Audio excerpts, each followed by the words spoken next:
सभी पाठकों का फिर से स्वागत है। मैं आज आप लोगों के समक्ष सुमिता नंदन पंत द्वारा रचित कविता परिवर्तन लेकर प्रस्तुत हुआ हूँ। तो हमेशा की तरह ही कविता के वाचन एवं भावार्थ से पहले आइए कविता एवं कवि से जुड़ी कुछ बातों को जान लेते हैं। जैसे कि प्रकृति सौंदर्य के साथ साथ पंत जी मानव सौंदर्य के भी कुशल चितेरे थे। उनके काव्य में एक तरफ छायावादी बाल के रोमानी दृष्टि से मानवीय सौंदर्य का चित्रण है, तो दूसरी तरफ प्रगतिवादी दौर में ग्रामीण जीवन के मानवीय सौंदर्य का यथार्थवादी चित्रण है। कल्पनाशीलता के साथ साथ रहस्यानुभूति और मानवतावादी दृष्टिकोण उनके काव्य की मुख्य विशेषताएं हैं। उनमें से सुमिता नंदन पंत जी द्वारा रचित एक लंबी कविता है परिवर्तन, जिसका प्रकाशन सन 1924 ईस्वी में हुआ था। यह कविता पंत जी द्वारा उनके पल्लव नामक कविता संग्रह में संग्रहित की गई है। परिवर्तन कविता का मूल विषय दार्शनिक है, किंतु सुमिता नंदन पंत जी ने इस काव्य को बड़े ही सरलता से पाठकों के समक्ष प्रस्तुत किया है। पंत जी स्वयं इस रचना को पल्लव काल का प्रतिनिधि कविता मानते हैं। परिवर्तन जब प्रलयकालीन तांडव नृत्य करता है तो संसार में चारों तरफ उथल पुथल मच जाती है। इस कविता में विगत वास्तविकता के प्रति असंतोष तथा परिवर्तन के आग्रह की भावना विद्यमान है। साथ ही जीवन की नित्य वास्तविकता के भीतर से सत्य को खोजने का प्रयत्न भी है, जिसके आधार पर नवीन वास्तविकता का निर्माण किया जा सके। तो चलिए कविता की ओर बढ़ते हैं। जैसा कि हमेशा की तरह मैंने पंक्तियों को कुछ टुकड़ों में व्यक्त किया है और इसमें आए हुए शब्दों को, जिनके अर्थ कुछ बहुत कठिन है, उन्हें मैंने लाल रंग से रंग दिया है एवं पंक्तियों के ठीक दाहिने ओर आप नीले रंग के अर्थों को आप देख सकते हैं। तो आइए पहले शब्दार्थ देख लेते हैं। जैसे पंक्तियों में आप देख सकते हैं, पुरातन शब्द आए हैं। पुरातन शब्द का अर्थ होता है अतीत, पुराने। इसके बाद शब्द है सुवर्ण। सुवर्ण से अर्थ है स्वर्ण। इसके बाद शब्द आए हैं विभूति। विभूति का अर्थ होता है ऐश्वर्य। इसके बाद शब्द आए हैं दिगंत। दिगंत का अर्थ होता है दिशाओं का अंत। इसके बाद शब्द आए हैं जगती। जगती का अर्थ होता है पृथ्वी। जगत से जगती यानी पृथ्वी। इसके बाद शब्द आए हैं भाल। भाल का अर्थ होता है मस्तक। इसके बाद शब्द आए हैं वसुधा। वसुधा का अर्थ होता है, यहाँ भी आप देख सकते हैं, धरती माँ, धरती। इसके बाद शब्द है साभार। साभार का अर्थ होता है आभार सहित, यानी आभार से साभार। इसके बाद शब्द है प्रसूनो। प्रसूनो का अर्थ होता है उत्पन्न या उत्पन्न फूल से समझ सकते हैं, फूल से उत्पन्न। इसके बाद शब्द है शाश्वत। शाश्वत का अर्थ होता है चिरंतन। हम माफ करें, एक शब्द छूट गई है, अभिसार। अभिसार का अर्थ होता है मिलन। इसके बाद शब्द आए हैं प्रथमोद्गार। प्रथमोद्गार का अर्थ होता है प्रथम विचार। इसके बाद शब्द आए हैं सुकुमार। सुकुमार का अर्थ होता है कोमल। इसके बाद शब्द है संस्कृति। संस्कृति का अर्थ होता है सृष्टि। इसके बाद शब्द है दुरित। दुरित का अर्थ है यहाँ बुढ़ापा से। इसके बाद अर्थ है माफ करें, शब्द है जरा। माफ करें, जरा का अर्थ होता है बुढ़ापा। जरा का अर्थ होता है बुढ़ापा। इसके बाद है भूपात। भूपात का अर्थ होता है शंका या भय से युक्त। इसके बाद दुरित शब्द। दुरित शब्द का अर्थ होता है पाप। आप पाप ले सकते हैं। तो आइए पंक्तियों का वाचन करते हैं। कहाँ आज वह पुरातन, वह स्वर्ण का काल, भूतियों का दिगंत छवि जाल, ज्योति चुंबित जगती का भाल, राशि राशि विकसित वसुधा का वह यौवन विस्तार, स्वर्ण की सुषमा जब साभार, धरा पर करती थी अभिसार, प्रसूनों के शाश्वत श्रृंगार, स्वर्ण गो के बंधन विहार, गूंज उठते थे बारंबार, सृष्टि के प्रथमोद्गार, नग्न सुंदरता थी सुकुमार, रिद्धि और सिद्धि अपार, ऐ विश्व का स्वर्ण स्वप्न, संतोति का प्रथम प्रभात, कहाँ वह सत्य वेद विख्यात, दुरित दुख देन थे जब ज्ञात, अपरिचित जरा मरण भूपात। अर्थात आप पंक्तियों के प्रसंग की ओर अगर हम देखें तो यहाँ देख सकते हैं कि प्रस्तुत पंक्ति जो है सुमित्रा नंदन पंत द्वारा रचित कविता परिवर्तन से उद्धृत है।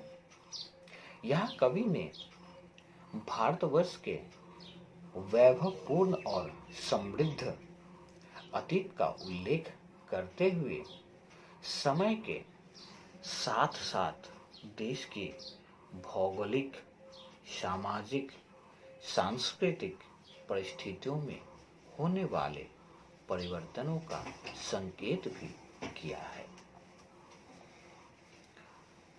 आइए व्याख्या करते हैं।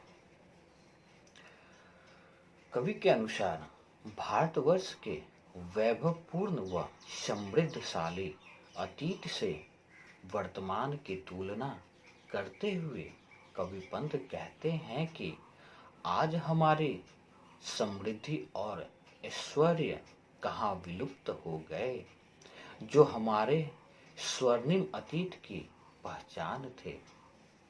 कभी हमारा देश सोने की चिड़िया कहलाता था, वह स्वर्ण युग कहाँ खो गया।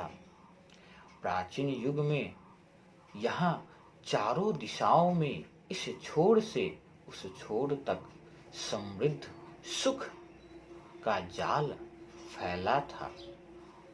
प्राचीन युग के कहा यहाँ चारों दिशाओं में सुख एवं समृद्धि का जाल फैला था। ज्ञान के प्रकाश से इस देश का मस्तक हर समय जगमगाता रहता था। अर्थात यहाँ जन जन में शिक्षा का प्रचार था। धरती का कण कण हरियाली से परिपूर्ण रहता था। चारों ओर हरी भरी फसलों से लहलहाते खेतों को देखकर ऐसा प्रतीत होता था जैसे पृथ्वी अपने यौवन के विस्तार पर हो।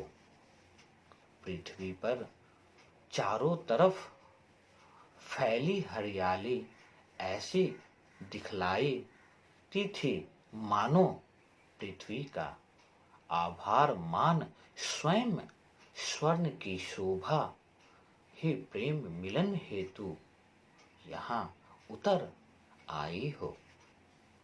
नित तरह तरह के रंग बिरंगे और सुगंधित पुष्प खिलकर पृथ्वी पर श्रृंगार करते रहते थे। उन पुष्पों के सुगंध से मदमस्त होकर उन पर गुंजार करने वाले सुनहरे भौरों को देखकर ऐसा प्रतीत होता था जैसे सृष्टि भौरों के रूप में घूम घूम कर अपने हृदय के प्रथम उद्गार व्यक्त कर रहे हो। उस समय धरती पर चारों ओर छाया हुआ सौंदर्य विश्व के स्वर्णिम स्वप्न का युग था। वह युग सृष्टि के प्रथम प्रभात के समान आशा, उल्लास, सौंदर्य व जीवन से परिपूर्ण था। कवि उस बीते हुए प्राचीन युग की विशेषताओं को आज न पाकर बहुत चिंतित मुद्रा में पूछते हैं, आज वह सत्य कहाँ खो गया? हमारे ऋषि मुनि ने जिसका मुक्त कंठ से गुणगान किया था, पूरी मानव जाति को ज्ञान का पाठ पढ़ाने वाले विश्व भर में समृद्ध हमारे वेद आज कहाँ लुप्त हो गए। कितने अच्छे वे दिन थे जब हमारा समाज पाप, दुख, दीनता आदि से मुक्त था और हम बुढ़ापा, मृत्यु जैसी विभीषिकाओं से भी परिचित न थे। तो आप यहाँ देख सकते हैं कि पंक्तियों में किस प्रकार से पंत जी ने हमारे अतीत का गुणगान करते हुए कहते हैं कि हमारा वह गौरवमय अतीत कहाँ खो गया। आइए अगली पंक्ति की ओर बढ़ते हैं।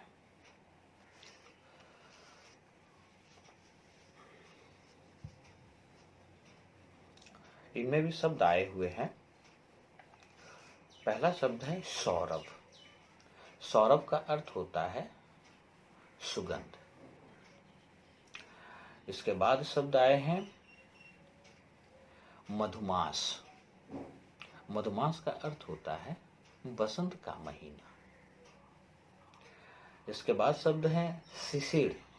शिशिर का अर्थ होता है जाड़ा या ठंडे का समय।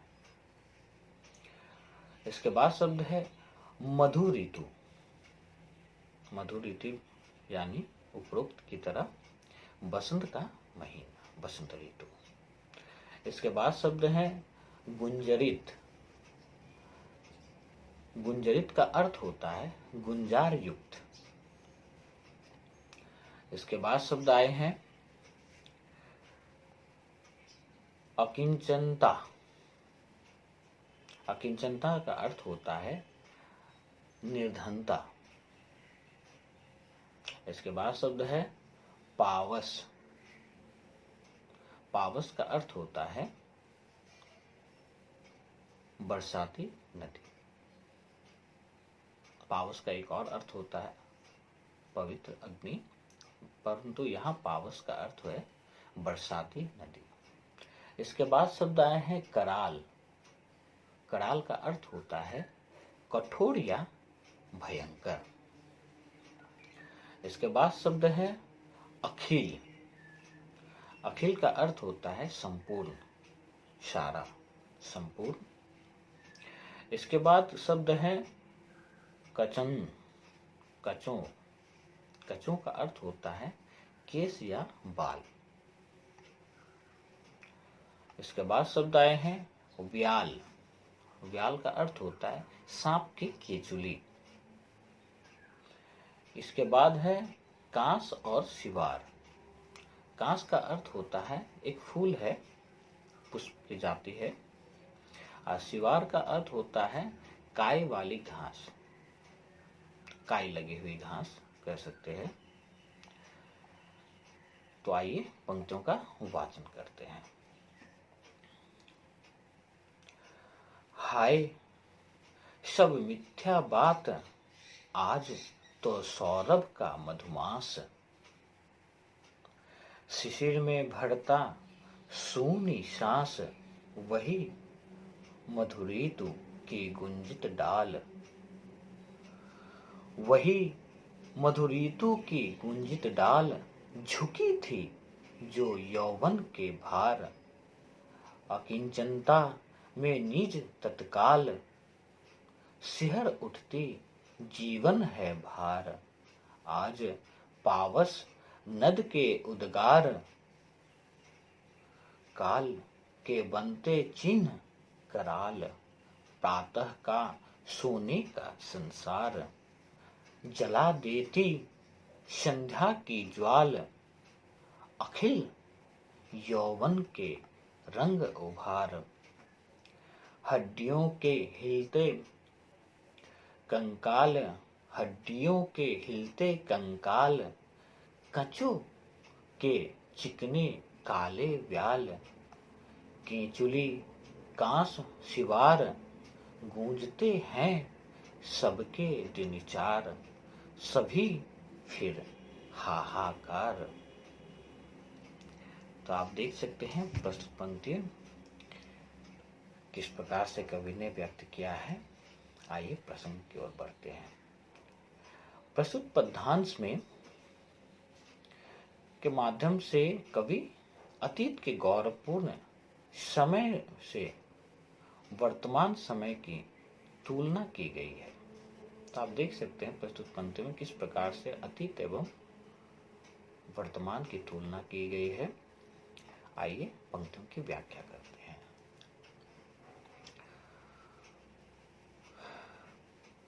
अतीत के स्वर्णिम युग को स्मरण करते हुए पंत जी कहते हैं कि वर्तमान समय की दयनीय दशा को देख कल के वैभव व समृद्ध का भला कौन विश्वास करेगा।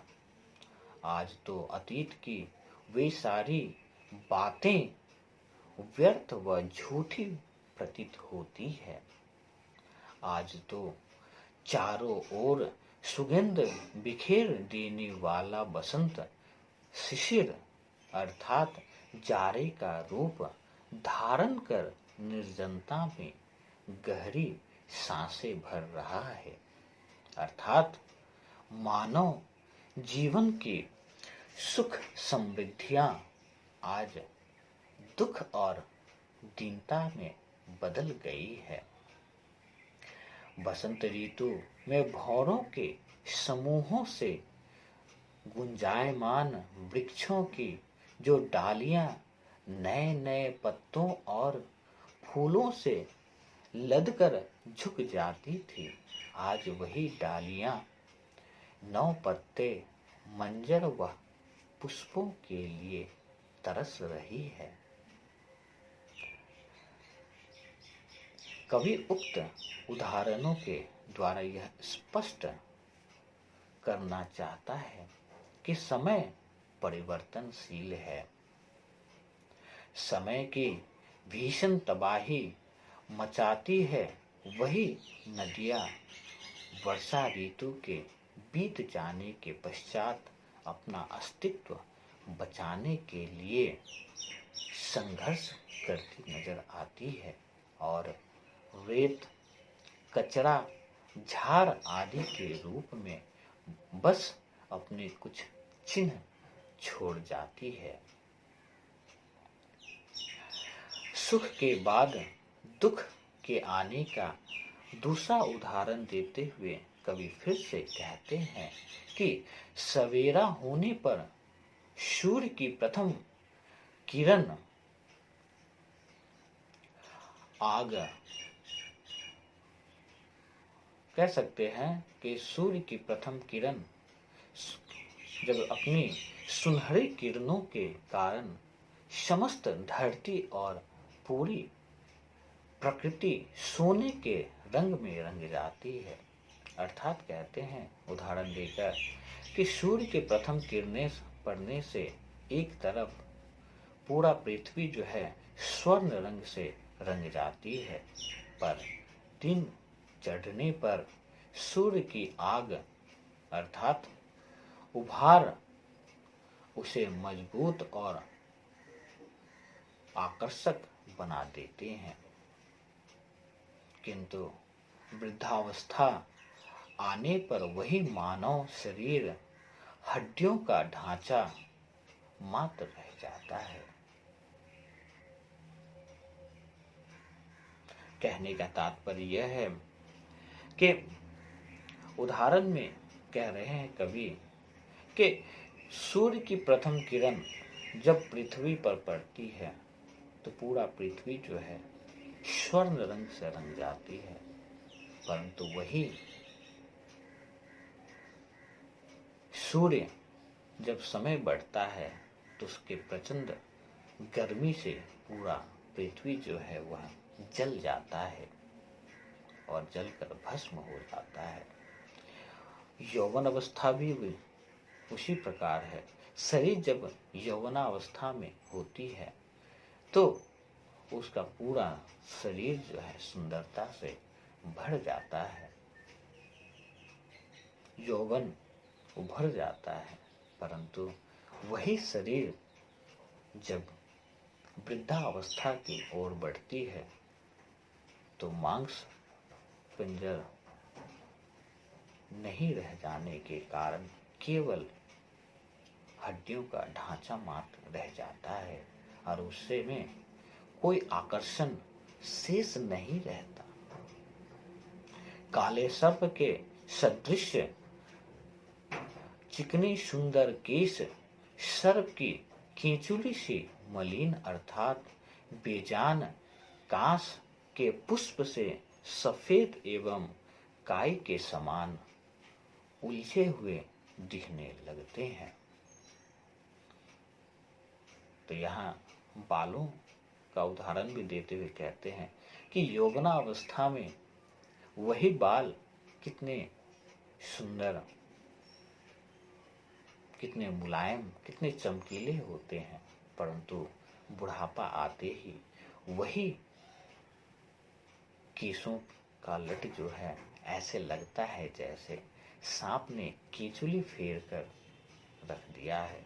अर्थात कहने का तात्पर्य है कि वही बाल जो है निर्जन निर्मल सा प्रतीत होता है। तो आप देख सकते हैं कि इस प्रकार हमारे जीवन में सुख स्थायी रूप से नहीं ठहरता।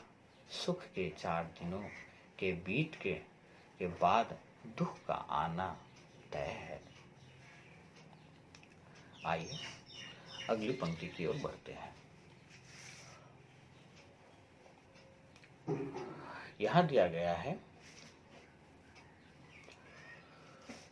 प्रस्तुत पंक्तियों में शब्द आए हैं गात। गात का अर्थ होता है शरीर। इसके बाद शब्द आए हैं जड़ा। जड़ा का अर्थ होता है बुढ़ापा। इसके बाद शब्द है प्रणय। प्रणय का अर्थ होता है प्रेम। इसके बाद शब्द आए हैं अधीर। अधीर का अर्थ होता है धैर्यहीन। इसके बाद शब्द है अधर। अधर का अर्थ होता है होंठ। इसके बाद शब्द आए हैं मृदुल। मृदुल का अर्थ होता है मधुर। इसके बाद शब्द आए हैं हिमजल और हास। हिमजल हास का अर्थ होता है ओस की बूंदों के समान निर्मल पवित्र।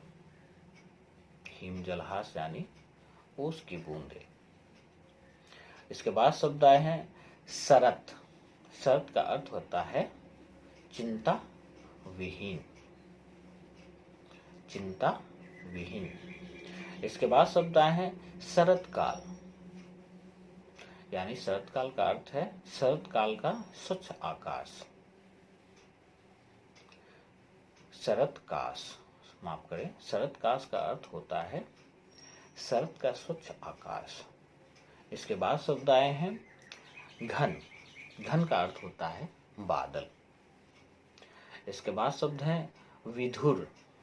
विधुर यानी विकल या व्याकुल। विधुर का और एक शब्द होता है जिनकी पत्नी स्वर्गवास हो जाता है, उस पुरुष को विधुर कहते हैं, परंतु यहाँ विधुर का अर्थ विकल या व्याकुल है। इसके बाद शब्द आए हैं कल्प। कल्प का अर्थ होता है क्षण। और अपार शब्द आए हैं। अपार का अर्थ होता है अत्यधिक। आइए पंक्तियों का वाचन करते हैं।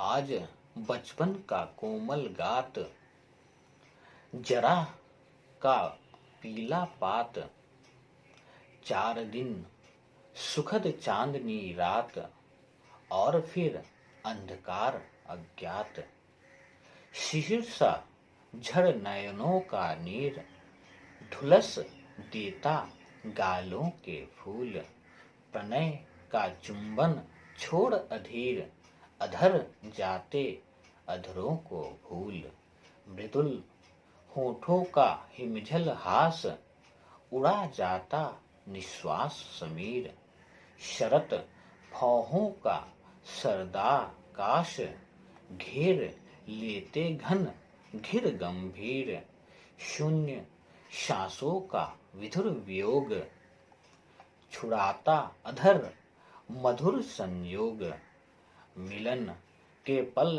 केवल 2-4, विरह के कल्प अपार। तो आप देख सकते हैं कि प्रस्तुत पंक्तियों को सुखदानंद पंत जी ने बड़े ही मार्मिकता के साथ हमारे सम्मुख प्रस्तुत किया है। ताई प्रसंग की ओर बढ़ते हैं।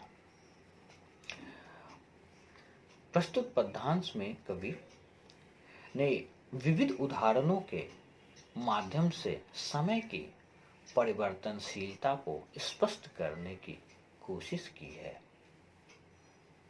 आइए पंक्तियों की व्याख्या करते हैं। प्रस्तुत पद्यांश के माध्यम से कवि कहता है कि आज का बचपन का जो कोमल सुंदर शरीर है, वृद्धावस्था आ जाने पर वही शरीर पीले सूखे खुरदरे पत्तों के समान हो जाएगा। जीवन में सुख देने वाली चांदनी रातें हैं और सुख के क्षण बहुत थोड़े समय के लिए ही रहते हैं। शेष जीवन में तो अज्ञात अंधकार से परिपूर्ण रात्रि मौजूद रहती है और सारे सुख नष्ट हो जाते हैं। दुख के क्षणों में आंसू इस प्रकार गिरते हैं जैसे पतझड़ में पेड़ों से पीले पत्ते झड़ते हैं। आंखों से गिरते रहने वाले आंसू पुष्पों के समान गालों को इस प्रकार झुलसा देते हैं जैसे शिशिर की ओस फूल एवं पत्तों को झुलसा देती है। उस समय प्रेमी के अधर प्रणय के चुंबनों को भूलकर अपने प्रिय के अधरों को भी भूल जाते हैं। कहने का तात्पर्य है, युवा अवस्था में जिन होठों पर हमेशा ओस कणों के निर्मल और आकर्षण हंसी विद्यमान रहती है, वृद्धावस्था में वही होठ गहरी सांसों के छोड़ने से मलिन पड़ जाते हैं, उनकी हंसी गायब हो जाती है। चिंता विहीन यौवन में जो भौहें शरद ऋतु के स्वच्छ आकाश की तरह स्वाभाविक और सरल होकर मुख की शोभा बढ़ाती है, उम्र बढ़ने के साथ साथ उन्हीं भौहों से चिंता की लकीरें स्पष्ट झांकती दिखती है। उनकी सरलता लुप्त हो जाती है और वे सिकुड़ने लगती है। मिलन के सुखद समय में प्रेमी प्रेमिका के जो होंठ आपस में जुड़े होते हैं, वियोग के विकट समय में वही होंठ विरह वेदना से व्याकुल हो गहरी सांसें छोड़ने के लिए विवश हो जाते हैं।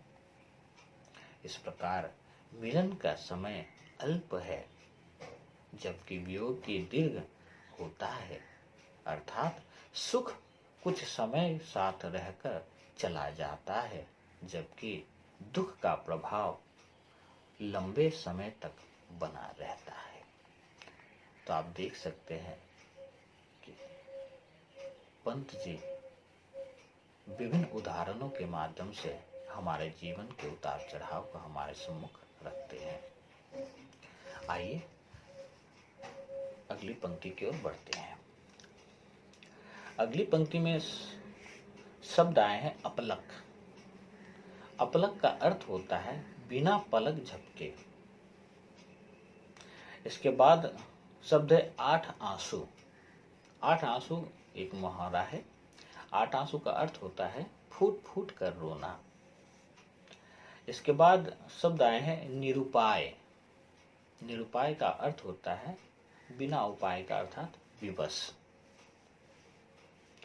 इसके बाद शब्द आए हैं रो। रो का अर्थ होता है रोगों का समूह, बहुत सारे रोग जिनको लग जाते हैं। इसके बाद शब्द है आलिंगन। आलिंगन का अर्थ होता है गले लगाना। इसके बाद शब्द है कसक। कसक का अर्थ होता है पीड़ा, दर्द। आइए पंक्तियों का वाचन करते हैं। अरे वे अपलग चार नयन, आठ आंसू रोते निरुपाय, उठे रोओं के आलिंगन, कसक उठते कांटों से हाय। तो देख सकते हैं प्रस्तुत पंक्तियों का प्रसंग। प्रस्तुत पंक्तियों में सांसारिक दुख की दयनीय तस्वीर प्रस्तुत की गई है। आइए व्याख्या की ओर बढ़ते हैं। प्रस्तुत पंक्ति में कवि ने संसार में व्याप्त दुखों का चित्रण किया है। देखिए किस प्रकार से कहते हैं कि प्रिय की वेदना में पथराई आंखें बिना पलक झपके फूट फूट कर रोया करती है। उन असहाय आंखों को दुख कम करने का कोई उपाय नहीं सूझता। वियोग के दौरान आने वाले दुखों की कल्पना करके तथा स्वयं को असहाय जानकर व्यक्ति की दशा चिंताजनक हो जाती है। भय की आशंका से उसका रोम रोम खड़ा हो जाता है, जैसे वे एक दूसरे का आलिंगन करना चाहता हो। दुखों से उसे इस प्रकार पीड़ा पहुंच रही है मानो उसके शरीर में कांटे चुभो दिए गए हों। अगली पंक्ति में इसका पूरा भाव देखेंगे हम लोग। तो आप देख सकते हैं कि किस प्रकार से यहाँ कवि एक प्रेमी और प्रेमिका के माध्यम से दर्शाते हैं कि दोनों का आपस में वियोग होने पर कैसी दशा होती है, अर्थात मनुष्य का विछोड़ जब उनके सुख सुविधाओं से होता है तो उनकी दशा क्या होती है। आइए अगली पंक्ति की ओर बढ़ते हैं। यहां शब्द आए हैं सोने के सुख साज, यानी सुख समृद्धि। इसके बाद शब्द आए हैं विपुल। विपुल का अर्थ होता है अत्यधिक। इसके बाद शब्द है छवि जाल। छवि जाल का अर्थ होता है सुंदर जाल, सुंदर मुखड़ा। इसके बाद शब्द है विभव। विभव का अर्थ है वैभव। इसके बाद शब्द है ज्वाल। ज्वाल का अर्थ होता है बिजली की ज्वाला। इसके बाद शब्द है डार। डार यानी डाली, वृक्ष की शाखा। इसके बाद शब्द है बयार। बयार का अर्थ होता है वायु या हवा। आइए पंक्तियों का वाचन करते हैं। किसी को सोने के सुख साज मिल गया, यदि ऋण भी कुछ आज, चुरा लेता दुख कल की ब्याज, काल को नहीं किसी की लाज। विपुल मणि रत्नों का छविजाल, इंद्रधनुष की सी जटा विशाल, विभव की विद्युत ज्वाल, चमक छिप जाती है तत्काल। मोतियों जड़ी ओस की डार, हिला जाता चुपचाप बयार। तो आप देख सकते हैं कि यहाँ खासकर समीर यानी हवा के कार्यकलाप का वर्णन किया गया है। प्रस्तुत पद्यांश में सुख दुख के चक्र को समय के साथ जोड़कर स्पष्ट करने का प्रयास भी किया गया है। आइए पंक्तियों की व्याख्या करते हैं। प्रस्तुत पंक्तियों में कवि पंत जी कहते हैं कि सुख मानव की स्थायी साथी नहीं होता है। यदि आज किसी को सुख सुविधाओं के साधन उधार प्राप्त हो भी जाए तो समय का चक्र कल उसे इतना कमजोर और दुखी बना देता है कि उसे प्राप्त सारे साधन ब्याज सहित चुकाने पड़ जाते हैं और उसकी दशा पहले से भी खराब हो जाती है। इस प्रकार यहाँ कवि ने समय को निर्लज्ज महाजन की तरह बताया है। कवि कहते हैं कि मानव द्वारा असंख्य मणियों व रत्नों के रूप में संचित संपत्ति इंद्रधनुष की तरह चकाचौंध करने वाली और अत्यंत मोहक होती है, पर वह क्षण भर में नष्ट हो जाने वाली भी है। जिस प्रकार बिजली की आग अपनी चमक बिखेर कर क्षण भर में किसी अज्ञात संसार में विलुप्त हो जाता है, उसी प्रकार वैभव और सुख संपत्ति का भी मानव जीवन में क्षणिक प्रभाव रहता है। जिस प्रकार किसी डाल पर परी मोतियों के समान चमकती, मन मुग्ध कर देने वाली ओस की बूंदें हवा के एक ही झोंके से डार से अलग होकर धरती पर गिर जाती है और डाल को शोभाहीन कर जाती है।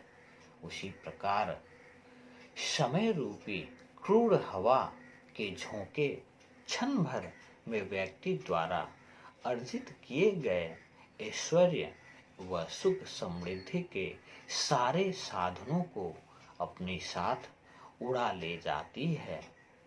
अर्थात मानव सुख सुविधा के सारे साधनों से हीन होकर जीने के लिए विवश हो जाता है। अर्थात यहाँ कवि कितने ही सुंदर तरीके से कहते हैं कि मनुष्य सारा जीवन धन सुख सुविधा के उपार्जन में लगा रहता है और इस उपार्जन के दौरान उनके जीवन के क्षणिक सुखों को भी वह भोग नहीं पाता है। यह संदेशा देते हुए कवि कहते हैं कि मनुष्य को उन क्षणिक संसाधनों के जुड़ाव में नहीं लगना चाहिए। आइए अगली पंक्ति की ओर बढ़ते हैं।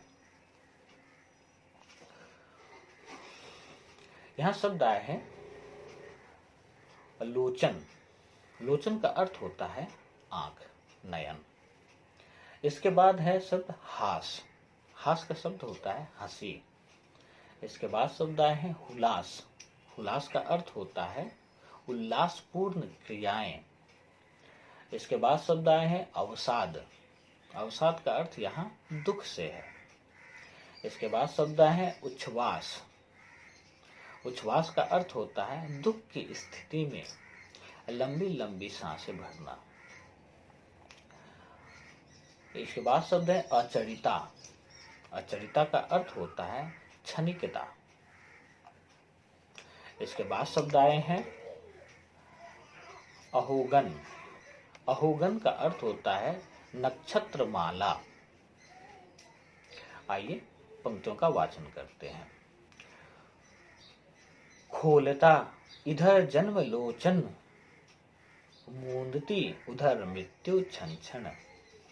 खोलता इधर जन्म लोचन, मूंदती उधर मृत्यु छन छन।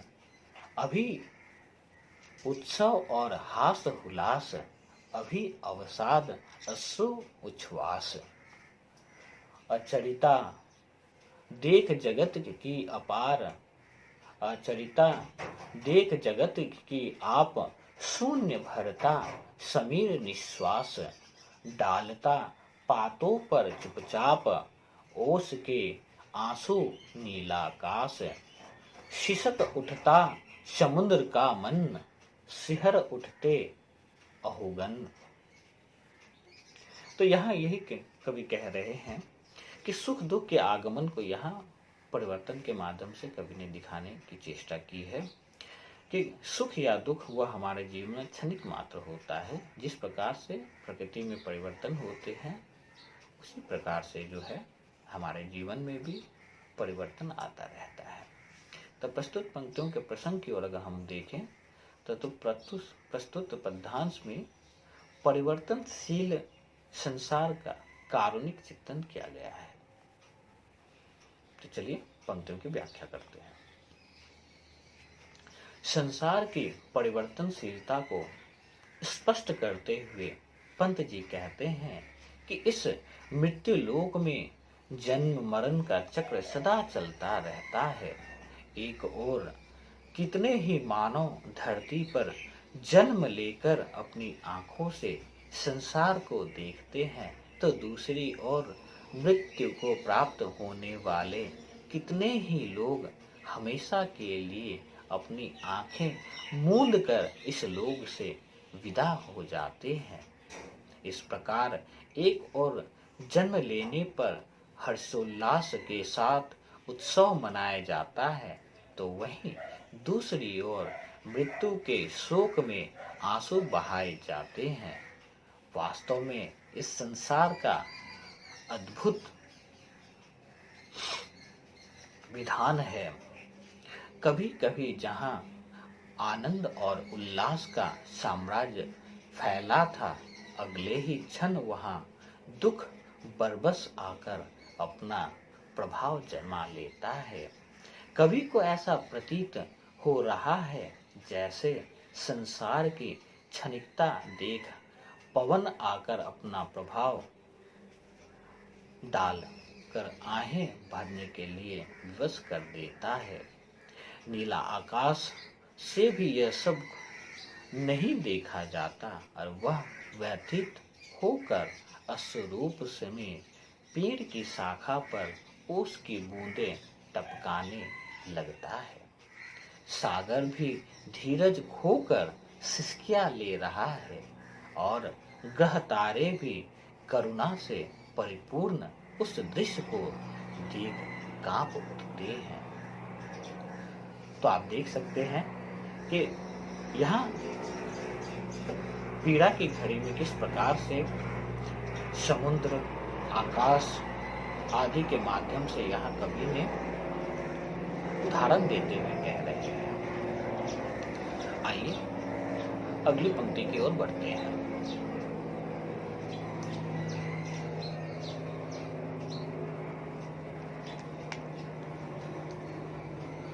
यहाँ शब्द आए हैं निष्ठुर।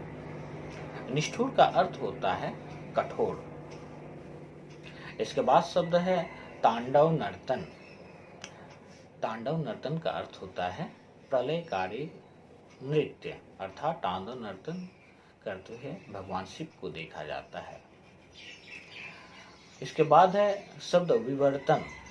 विवर्तन का अर्थ होता है परिवर्तन। इसके बाद शब्द है नयनोन्मीलन। नयनोन्मीलन का अर्थ होता है आंखें बंद करना और खोलना। आंखें बंद करना और खोलना। इसके बाद शब्द है निखिल। निखिल का अर्थ होता है संपूर्ण। इसके बाद शब्द आए हैं वासुकी। वासुकी का अर्थ होता है, वासुकी का अर्थ आप सर्प से ले सकते हैं। एक सर्प है जिसका नाम है वासुकी। एक सर्प की प्रजाति आप कह सकते हैं। इसके बाद शब्द है सहस्रफन। सहस्रफन यानी 1000 फन। इसके बाद शब्द है विक्षत। विक्षत का अर्थ होता है घायल। इसके बाद है शब्द वक्ष स्थल यानी छाती। इसके बाद शब्द है फेनोच्छावित। इसका अर्थ होता है फेन उगलते हुए। इसके बाद शब्द है स्फीत या फिर व्यापक। स्फीत का अर्थ व्यापक। इसके बाद शब्द है फुटकार। फुटकार का अर्थ होता है कुंकार या फुफकार। इसके बाद शब्द है घनाकार। घनाकार का अर्थ होता है बादलों के आकार का विशाल। इसके बाद शब्द है गरल। गरल का अर्थ होता है विष। इसके बाद शब्द है कंचुक। कंचुक का अर्थ होता है केचुली, सांप की केचुली। इसके बाद शब्द है कल्पांतर। कल्पांतर का अर्थ होता है 2 कल्पों के मध्य का समय। इसके बाद शब्द है विवर।